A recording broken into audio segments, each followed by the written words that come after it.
Brilliant. Well, welcome to Imagine Design, which is a panel uncovering some insights about the D&AD Awards 2020.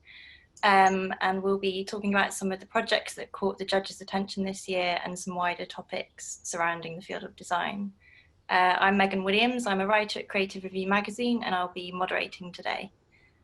So as I said, today's discussion will be talking about some interesting projects and then some of the wider discussions, such as where design is headed and how we can really tell whether design is working. So I'm joined by four of the judges today. We have Tosh Hall, who's Global CCO at Jones Knowles Ritchie, where he's won multiple pencils over the years. We also have Eva Yaza, who's co-founder and creative director of Yaza Twins, which is a multidisciplinary creative studio based here in London. We also have Stefan Knox, who is the founder of Bang Creations, which is a product design studio which he founded over 20 years ago. And finally, we have Catherine Wastel, who has previously worked on BBC iPlayer and BBC Sport and is now head of design at Co-op Digital, where she oversees products and services across the whole Co-op group. So the judges are each going to share with us some of the projects that stood out to them this year and why they've picked them, and then we're going to open up the discussion to see what the other judges think. So Eva, why don't we kick off with one of your chosen projects, which is the world's most challenging ping pong table, which was submitted by TBWA Hakuhodo.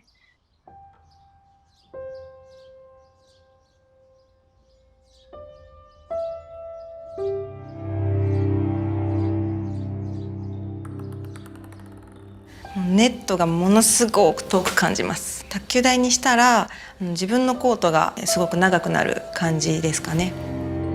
僕は左足の踏ん張りが効かないというところで、左側に動かされた時に卓球台が遠く感じています。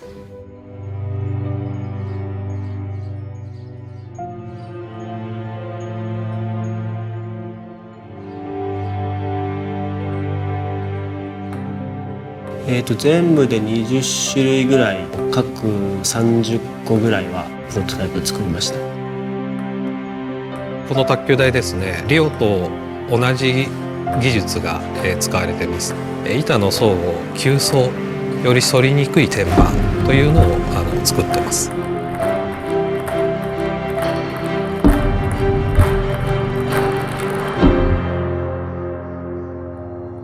感覚を共有することで初めて分かることってありますもんね。個性が一目見て分かるとってもかっこいい卓球台になっているなと思ったんですが、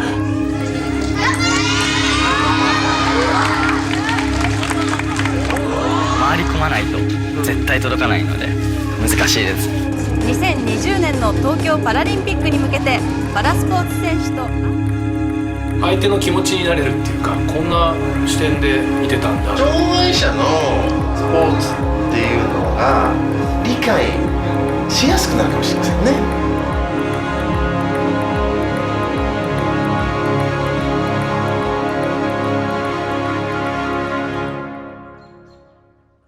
So I really like this project because I think it's very relevant today, as it shows the struggles of other people, like in this case it's disabled athletes. We sometimes forget how important it is for them as well to train and stuff, but they say in Japan it's only 1% of the people watch Paralympics, and they don't truly understand what is the craft and the skills that they need kind of to overcome their difficulties. So this project kind of tried to showcase that and to visualize other people's struggles through a really simple object. And I think you are able to see straight away what is the disability about. So I really love that of the project. These people have different kind of struggles. It could be just waking up from bed. It could be a struggle. So to get to the Paralympic Games is such a big thing, and to think that the audience don't truly understand this is really important. And yeah, I love that because of that. Mm-hmm. Yeah, absolutely. What did the other judges think of this project? Yeah, this ticked a lot of the boxes. I think all the judges came in on this one. I think it's a fantastic leveler, isn't it? You can have one person with one disability play another person with another disability, and the disability is taken out of the equation. Yeah. So the game of ping pong, which is just a beautiful element of design. It just takes away one obvious problem and just focuses in on the sport. So it's like sport can be played by anyone, and this is design solving that problem. So it did very well, and I think a lot of us were really impressed with the thought behind it. Loved the fact that on the video there, you know, you've got some professional ping pong players, you know, disabled athletes, and you know, it puts them more on an even keel. So yeah, it was a great product execution. Wonderful. Perhaps then we could lead on to one of the projects that you chose, which is the JHF table, which was submitted by Atelier OPA, which is like a lightweight table, which has been designed in such a way that all of the joints are invisible. Great. Stefan, then, if you can tell us why this project stood out to you this year. Yeah, I think one of the first things you do as a judge is you have, you know, hundreds of entrants in front of you, these little tiny thumbnails on a screen. Is it the same? Because this year, obviously, we can't see it because of COVID, having to do this all digitally, which is new for everybody, okay? And, you know, you get all the little thumbnails, and hopefully I'm not giving away that I'm just the only person who did this. Hopefully the fellow other judges on this call, that's exactly what I did. But, you know, you just scroll down, to see how many there are. But also you get an image, and, okay, yes, a lot of video still, so you can't grab into there, but there's one that just leapt out the page and just smacked me around the face, which was this JFH table. So I looked at it, you know, and I immediately clicked on it. I went, wow, I can't wait to get round to looking at that one. I found myself delving in there first and looking at it, and then sort of it became for me, while judging, quite a bit of a benchmark actually. I mean, you've got brilliant design where the entries are at such a high level. You know, you've got things in there from Apple and Google and really high level design, industrial design executions. But I guess I've also done quite a bit of furniture design and you know, engineering design by background. And I just looked at it and I found myself just asking the question, how? You know, it was pure elegance, pure beauty, you know, and I knew it was aluminium by looking at it. And I just wanted to know how did they do that? And then you read the description.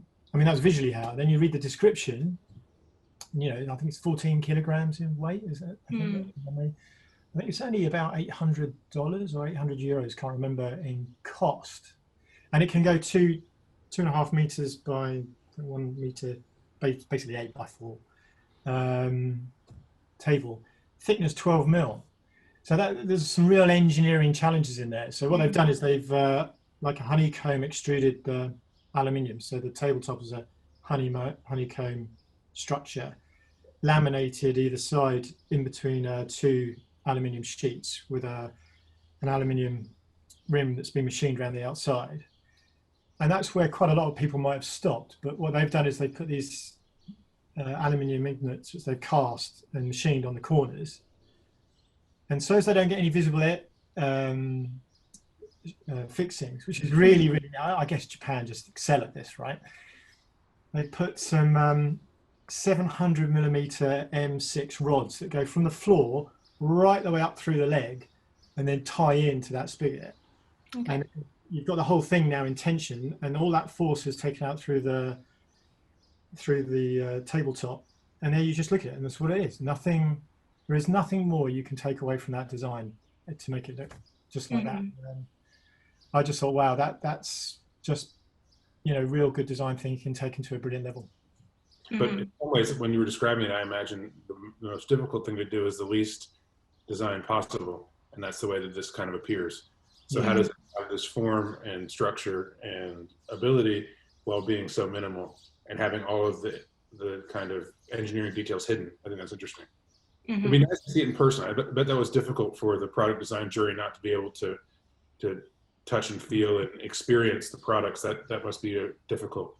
Yeah, it was. I mean, it was a nightmare, wasn't it? I mean, you products you saw and you wanted to run your hands on, because you know, a lot of the stuff you see might be a very high polished render or beautifully worked up graphic, and and you know as a designer that the way two bits of material join, or how they, you know, if once you touch it, that whole subjective feeling can fall away if it's not done properly. Mm-hmm. And I just got the feeling that if that, you know, just by I zoomed in on all the images and checked out that some of them were, you know, were product shots afterwards, and I just thought, you know, they've nailed this. Brilliant. Catherine, maybe next we can move on to yours. You selected as one of your projects Recorder by Google. Remember that time when you took notes during that meeting and then you couldn't follow the meeting because you were so busy taking notes? Or when your dad told you all 15 ingredients in his famous chili and then you promptly forgot 12 of them? Or that time you recorded that 2-hour lecture and it turned into this, and then you couldn't remember where to find the part you needed to remember? It was at the beginning, right? A model in which volatility is inevitable. You know what? Maybe it was at the end of this long, nondescript bar. The basic conceptual framework means everything would be so much easier if recording got smarter. Like, what if it could recognize and label sounds as you record them? What if it could transcribe the words as they were being said? Whoa! Is this purple? Sibilance? Pecorino? Wow. And if it could do that, then couldn't you also search your recordings for like a word or a sentence? Like that time you said recording got smarter. Hold up, could it even search for sounds? Wow, how about some applause? No, for real, could it find applause? And what if it didn't even need an internet connection to work, so you could record anywhere? Like inside a cave. Not that you would. Anyway, sounds a little techie. Who in the world would ever be able to make something like that?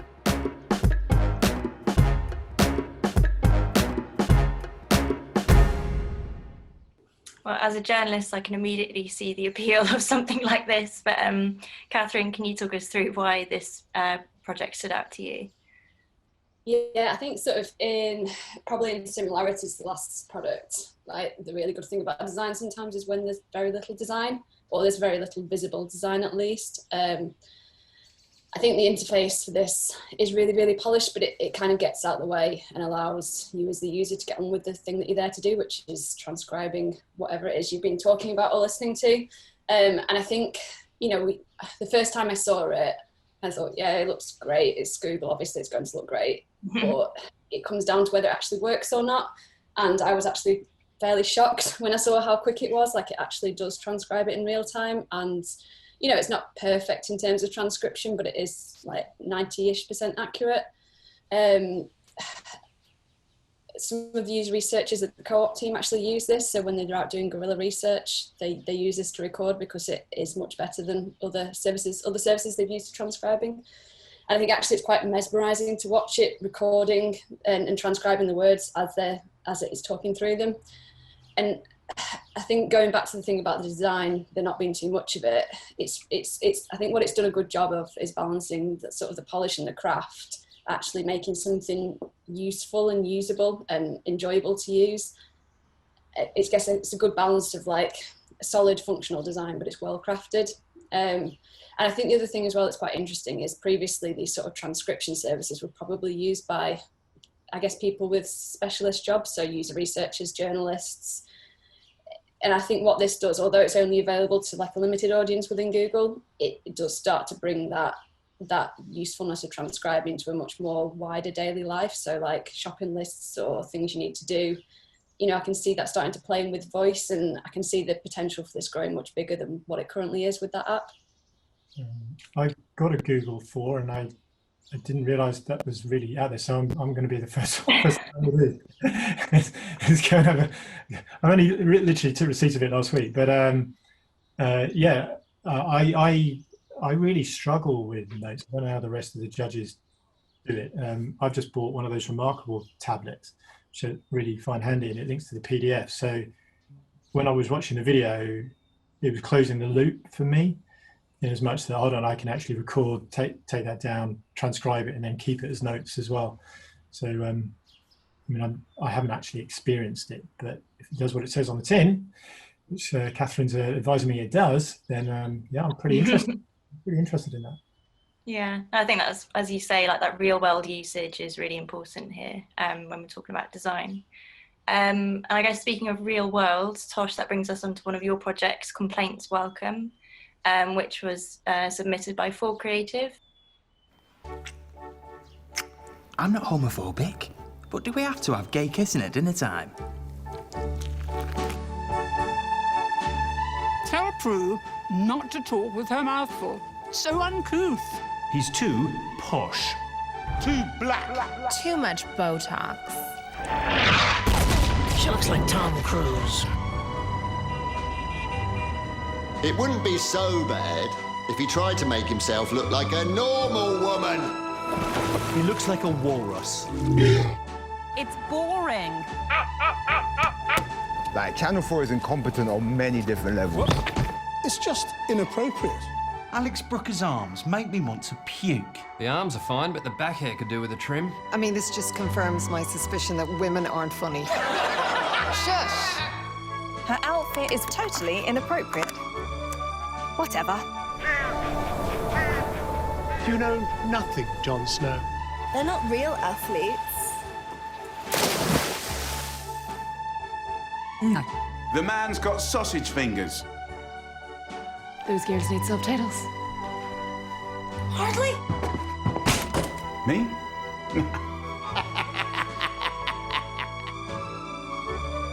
Sorry, Mo. No one's actually complained about you. Sure. I think on the branding jury, one of the nicest things about D&AD is there's always a place for channel branding, channel idents. And this particular one was a multi-channel platform identity. And so what's interesting is that's the job of that is to kind of connect all the shows in one particular channel or service or something like that. So we thought it was really good in that space because also D&AD holds a very high bar for what idents are in the world. It's probably the hardest place to go to do great ident work, and you can think of the amazing work Channel 4 has done over the years. This was different and kind of struck a new tone. Also, we felt it was very culturally relevant because we live in a world in which, you know, there's a bullying culture, a trolling culture, and how do you take the actual words that were being said, put them through the brand of each of the shows that the channel has to offer, and do it in a way that's refreshing and kind of I mean, you can't watch that without smiling. And also it's a very expressive of the tone of voice of Channel 4 as a brand. So we thought it was great. I've watched it multiple times and enjoyed it every time. And we, as a jury, I think, felt that was a very good example of where channel branding is going and how we can extend the idea of what a brand's tone of voice or what multi-channel branding can look like, reflecting not only what it is for the brand, but also what's happening in culture today. And I thought it was great. Absolutely, yeah. Yeah, I was sat there with a smile on my face watching that back as well. Catherine, maybe you could add something here because obviously working at Co-op, it's like a huge brand, the Co-op group.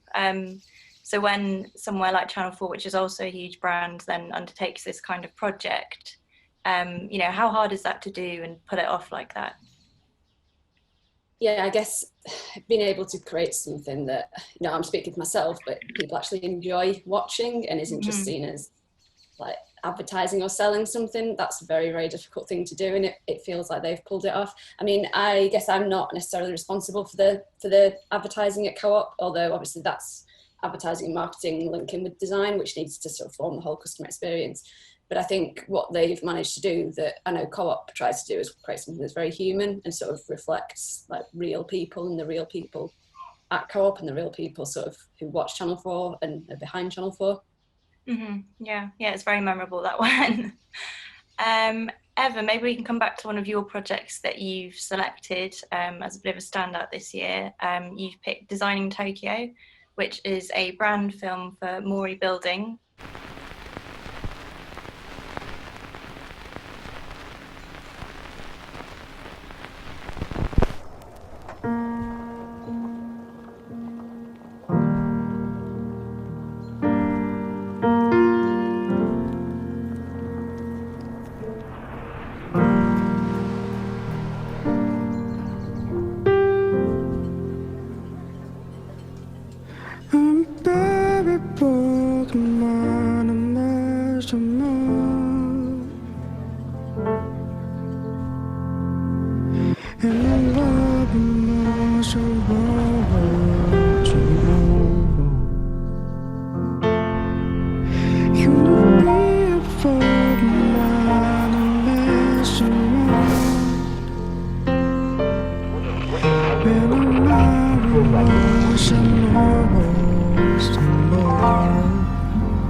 街を作る。それは何十年もかかる仕事だ。いわば手がけた時から未来を作っている。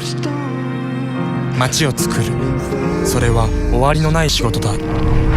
都市に生きる人の営みは時代とともに変化し続ける。遥か未来に思いを馳せながら、東京全体を広い視野で捉えながら、私たちは都市の魅力を高めることでこの国のポテンシャルを引き上げる。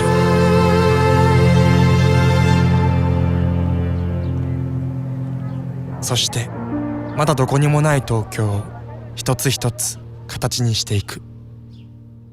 Yes, so well, this is another Japanese project, and yeah, it's to the leading urban landscape developer in Tokyo.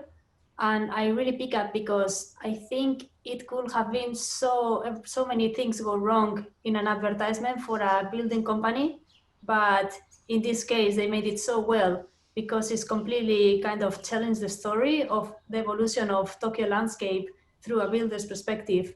But it's also challenged in a new way, which is extremely craft. And the craft of this video is so well done. Like we do some kind of animations and stuff in our studio, and we know how difficult it is to create new things. And this is one of those. This is a video that could have been done for Lady Gaga and it still would work because it's amazing, but it still tells the story of this urban landscape developer and the unique story of Tokyo through like the history. And I thought it was really beautifully done. Mm-hmm. Yeah, I think like the Channel 4 film that we just saw, it's really unconventional, albeit in a very different way. It's a very unconventional approach for a brand film. Yeah, I think stands out. Tosh, did you have anything to add to what you just saw? Also interesting to sometimes watch things that you don't speak the native language and see if you can understand the communication that is more visual. And if you don't read the subtitles or understand Japanese, you can get the progression of the Tokyo city planning over time. And it is a beautifully crafted piece and compelling to watch. Mm-hmm. Yeah, I think that's really interesting. It obviously cuts through language barriers. It's really, really striking, and you can immediately tell what this story is, even if you aren't 100% sure, like you say, if you don't read the subtitles. Yeah, I think that's a great example there.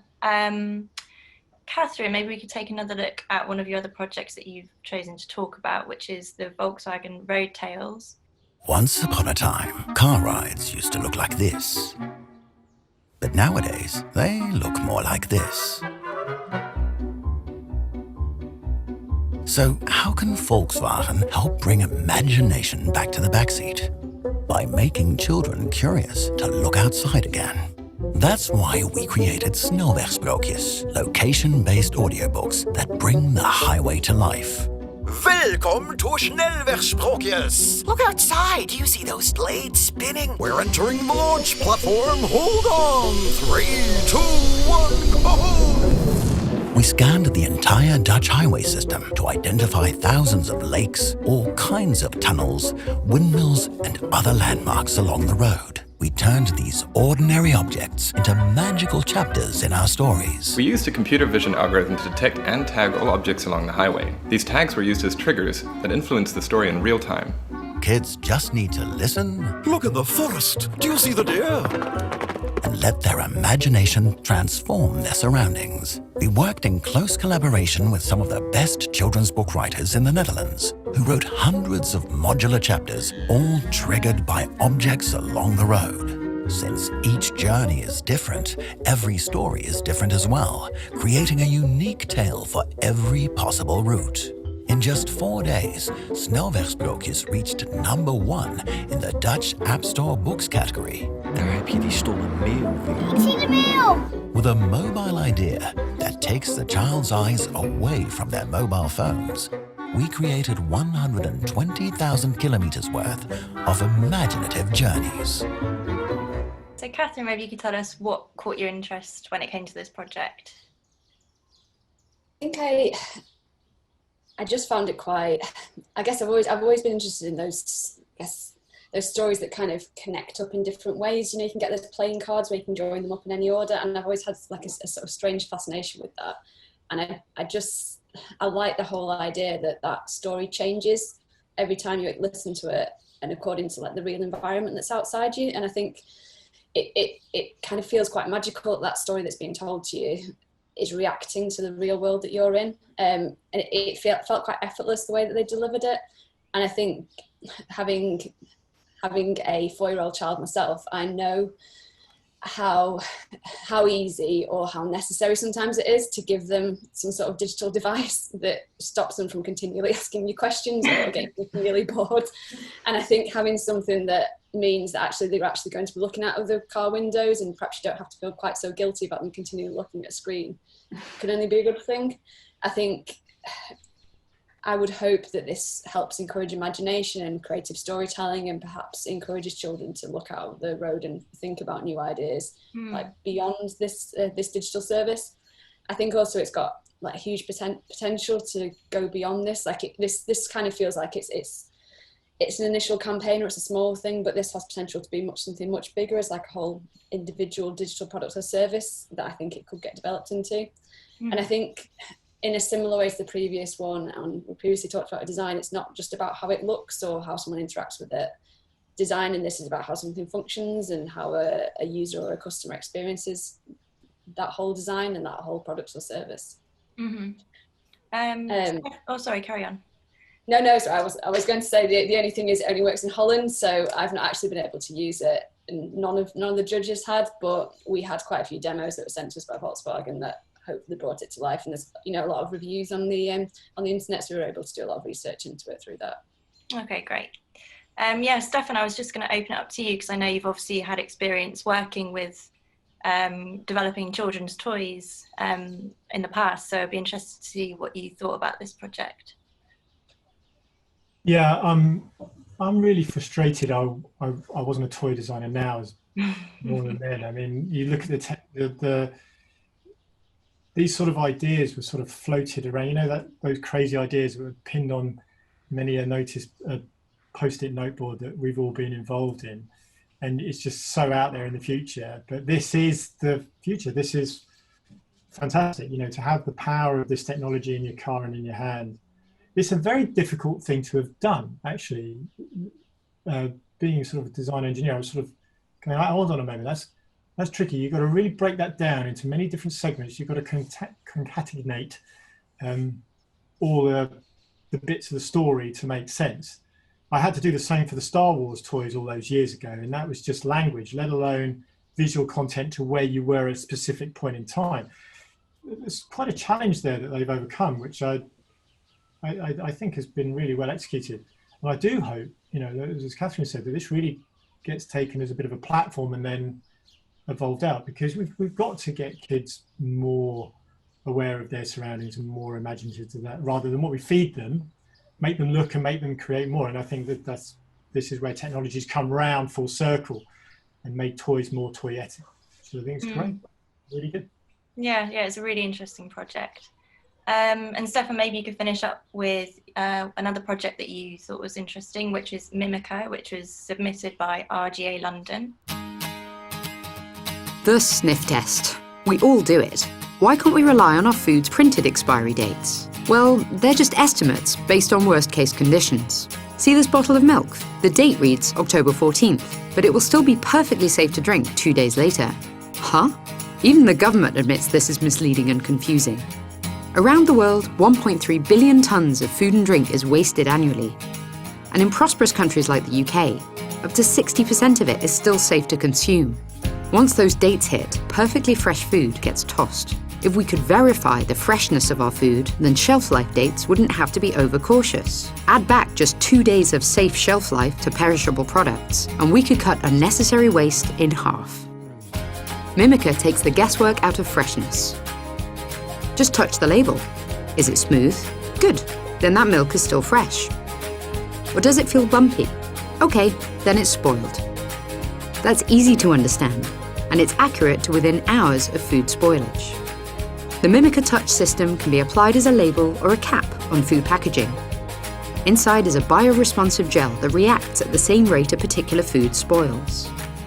The gel liquefies over time, and the rates adjust as conditions change. Once you can feel the bumps underneath, the food or beverage is no longer good to consume. It's designed to be intuitive. The left side always stays smooth, making it obvious when the right side turns bumpy, even to those with visual impairments. And it can be calibrated to any perishable item. In the past year, Mimico began pilots with major companies in the dairy, juice and meat sectors. By reducing waste and confusion, Mimico can become the new standard for how we understand freshness.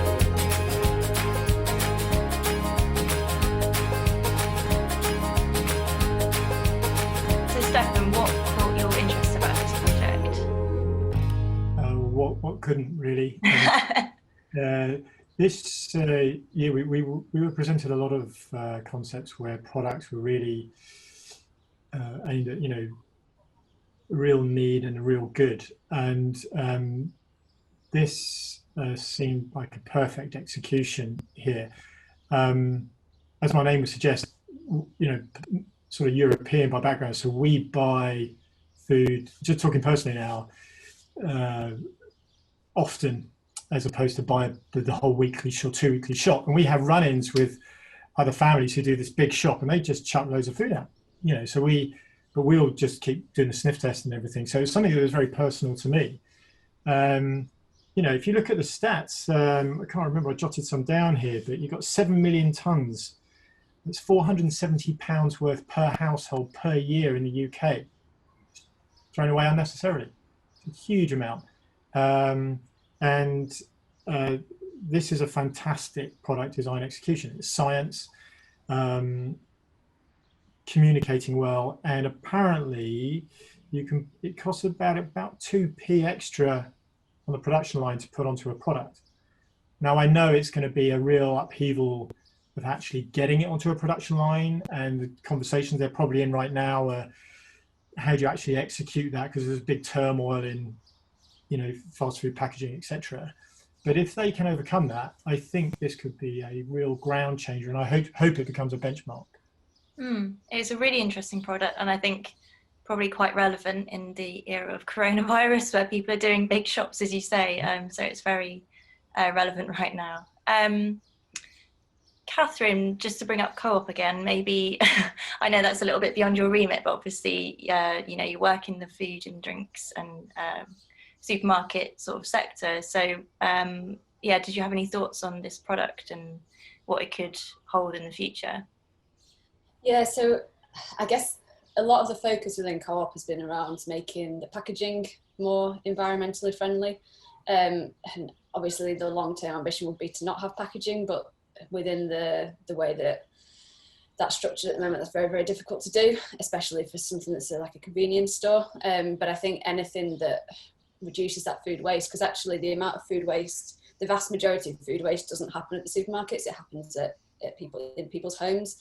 And I think from research we've done around like the patterns and behaviours of people shopping, it does indicate that there is a huge shift away from like the big regular shop and into like the more regular frequent shop, which is far more sustainable and far more environmentally friendly.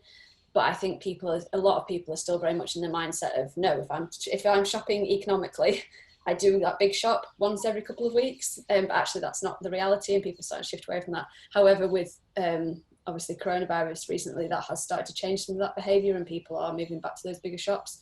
So I think it would be interesting to see, I guess, how that plays out longer term. Yeah, absolutely. It's a really interesting one. We had a few to run through about sort of the field of design more generally, but also it's an opportunity to come back to some of these projects if I hurried you along too quickly. So first of all, obviously the judging process was really different this year, and as you've indicated, it's made your job quite unique this year. But I guess the process is still the same, and that you're looking for a particular kind of work that does a particular kind of function. So I'd be interested to hear what you were looking for in the judging process this year, and what really caught your eye and for what kind of reasons. So Tosh, maybe you could kick us off with that question. What stood out as a general theme for you this year? Well, in some ways it's difficult. We spent a lot of time as a jury talking about how this year was unique amongst other years. We lamented about not being able to do things in person. We spent a lot of time reviewing what if we would have done this in person, you could walk around and see the work and collectively look at it. So we spent a lot of time making sure that we were not overlooking things and going back and trying to be very diligent about the work that we saw. Also, in some ways, you're reviewing the work of last year. So we wanted to make sure as a group that we selected work that was emblematic of what could move forward in the future and what represents branding as a practice, what design's role is in the world of marketing and in the world at large, and trying to pick work that we thought could not only inspire creatives and designers and people around the world, but set a benchmark for where design in the next decade and branding in the next decade can go.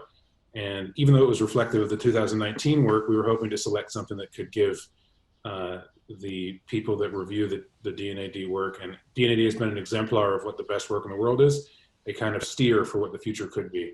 So we looked for work that gave inspiration, not only expanding the remit from just what is relevant to what is crafted beautifully and what has an idea, but what can actually affect and change the world. And so using the creative minds of today to solve the problems now and tomorrow, I think was one of the things we really thought about. So even if it's things like, I selected Channel 4 that talks about lots of things. It's beautifully crafted. It's well done. You enjoy watching it. It talks about the brand of Channel 4, but it also deals with issues that we're having in today's culture. And it does it in a really well done way. So we wanted to select things that ticked all those boxes and projected us more into the future.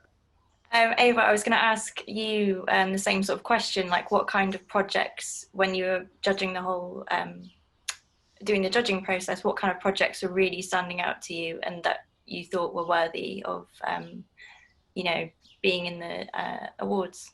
Yeah, so, well, I had the pleasure to work with the branding team with Tosh, and this is my first year judging, so I don't have this comparison of previous years to know what was presented and what is not, but I could see what was projects that really stood out compared to others in a way that there were many beautiful projects, but maybe they weren't new or so different to something that was done before, and we took on that in consideration.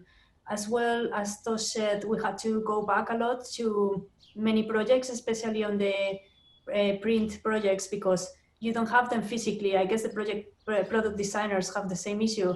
You cannot see how well printed this project is, so it's hard to judge from a photo. So I guess that was the biggest struggle for us. But I think overall, all of the judges had really different ideas, but we all understood in different ways what is a good design. So there were really interesting debates on the judging panels that brought a lot of ideas, and yeah, I think it was really successful. So. And the other judges, what were the sort of projects that really jumped out to you as being worthy in the awards this year? It's probably following along similar lines. Obviously within digital, we have a little bit of an advantage in that it's probably easier for us to view the work for digital design than it is for like physical products. Obviously that's far harder. But I think balancing that craft and standard of design execution alongside making sure it's a product or a service that's actually useful and has some sort of purpose in the world. And I think looking at the longevity of a product or service, so whether it has any real impact that's going to change something, so whether that's a law or whether that's actually being useful within someone's day-to-day life, I think that's the main thing that we were looking for, something that has, I guess, a longevity of impact. Mm-hmm. And Stefan, would you agree that that's one of the most important things in the awards this year? Impact, definitely. Products-wise, and it was really, the D&AD Awards, you really are pushing for excellence and beyond. And, some of the conversations we were having about the fine things were fascinating, really. For us, we were always looking, is the product inspiring?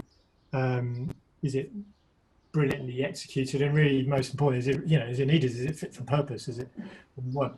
And then beyond that, does it carve a way in the future where nobody's been before and others can follow? I mean, picking up where Tosh said, on the Channel 4 stuff that I picked up from what Tosh was saying there, that's what that was doing. It's giving a way in which people will go, and the design Tokyo thing that Ava described, it was, I don't appreciate how those animations are done. Ava does, and she's sort of saying, well, that's carving a way forward for people to go. So I think when you're picking work like that, I think that's one of the primary things in your mind is, this is new, this is setting a new standard, and these guys are prepared to be the flag bearer for it.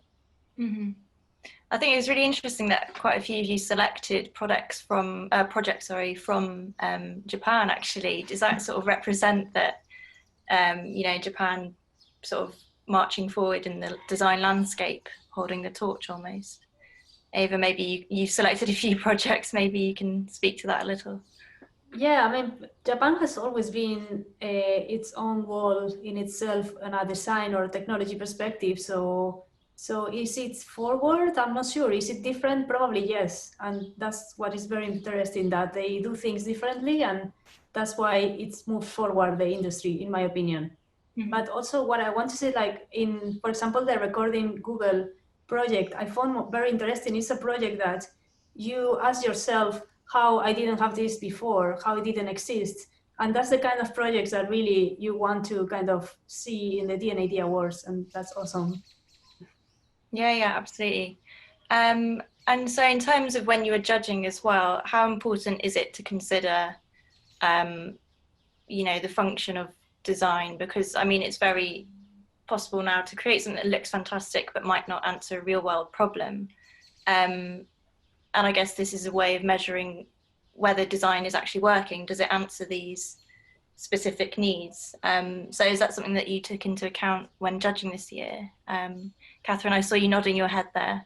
Yeah, so I know across a few of the pieces of work, we did a lot of digging around what impact those things actually made. So had they shifted like the product metrics, had they shifted a business goal, had they met a customer need? And I think it's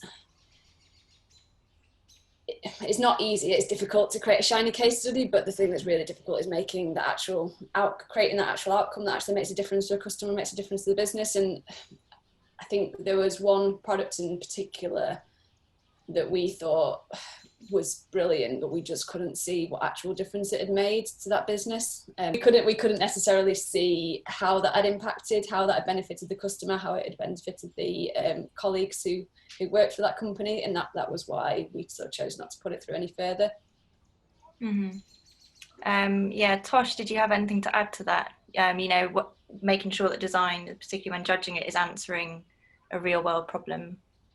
Well, for sure. I think we thought about it from a range. We wanted a variety of different pieces to be recognized. Some that felt like they were answering a brief, some that were small projects in small places of the world that were perhaps refreshing a brand that was not very nice before, and you could see the quality of the branding effort to take it to a new place was substantial. Some things were small for businesses that are just about a rebranding effort. Others were beautiful brand activations that brought a brand together in a light that you would have not recognized.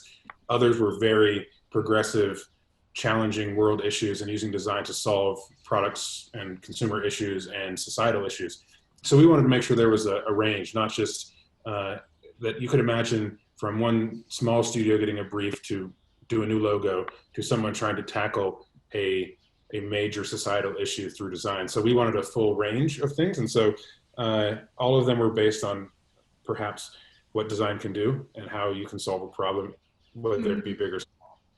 Yeah, I think it's really important because, I mean, 2020 already so far, you've seen how design has been used for certain things happening in the world. Coronavirus being a huge one, a huge part of that. So yeah, I think it's definitely all eyes on design at the moment in terms of whether it actually makes a difference. In terms of where design is going then, I think, we've talked about some great projects that have definitely made some real world impact. And I think it seems clear from awards and the way people talk about their work is that design is definitely finding a new role in instigating change and enacting positive change, for example. So is that where design is going, and is there going to be more eyes on design that does that? Or is there still space for work that just looks great and, does what it says on the tin? In the world in which we live now, we want to be able to communicate to the teams that we work with and the designers of the future that what they do as an industry makes a difference in the world. And so that they can use the power of their creativity to solve problems. And those problems can be big and small. It can be how the brands they work with influence the world, how they make progressive change, or how they can tackle huge issues. So I think from big to small, the design has more reach than it ever has. And not in, like, let's say in the marketing services mix, like design and branding has become a powerful tool that businesses and brands and communities and culture use to influence the world. And so that is never more potent than it has been today. And so I think our job partially is to influence the creatives of tomorrow and let them know that they can use their minds and, you know, their pencils and their tools, whatever those tools are, digital or analog, to contribute to society and the world. So one of the things we talked about is how do we want to influence the next decade, the next 2 decades, and design's role is bigger than it ever has been. And how can D&AD lead the charge to inspire those of tomorrow? I think in the projects that many of you raised today, you know, technology features quite prominently across a lot of them, but they're used in quite novel ways, I think. And, you know, design and technology have always sort of had an interesting relationship. So I was wondering if anyone had any thoughts on, you know, how designers are going to be using or should be using technology moving forward for the next decade, as you were saying. Historically, we were quite constrained by what was possible from a technology perspective, whereas now, at least from within the world I'm in, within digital products and services, there's very little that's not possible from a technical perspective. It's actually about figuring out what's viable and balancing, like, what the benefit's going to be to the customer versus how expensive or how long it's going to be to create something. And I think that kind of shifts the balance between design and technology and means that those two things are much better positioned to sort of work together as a partnership, rather than sort of there being like a bit of a one against the other, like technology first or design first. Like, it shouldn't be one versus the other. It should be sort of a collaboration between the two to try and create the best outcome for the customer. Yeah, and I think that Volkswagen Road Tales project was really interesting for doing that, because it really did seem quite harmonious in how they were brought together. Picking up on what Tosh was saying, you know, branding, you know, that's become, everybody's a brand. I mean, gosh, I've got teenage kids. I'm living with 2 brands. It's a nightmare. You know, everything they look at and relate to is that. So there's now become a design awareness and communication through that. In your question there, Megan, you were sort of saying, you know, is there a space for work that just looks great and does what it says on the tin? No, there isn't. Those days, I think, have gone. You know, we cannot be producing product for just producing product's sake. We question so much that comes in, and we've got a limited amount of the world's resources, and how we use them is really, really important. So if you're going to spend, you know, this is, you know, digital and marketing stuff, it's on a platform, it's content. But if you're physically going to, you know, melt aluminium and make it into a table, or you're going to put a huge amount of resource into an effort and energy into something, and you're going to ship it across the world, and you're going to, like food, and you're going to put labels on it and stuff, you know, design is going to have to solve problems.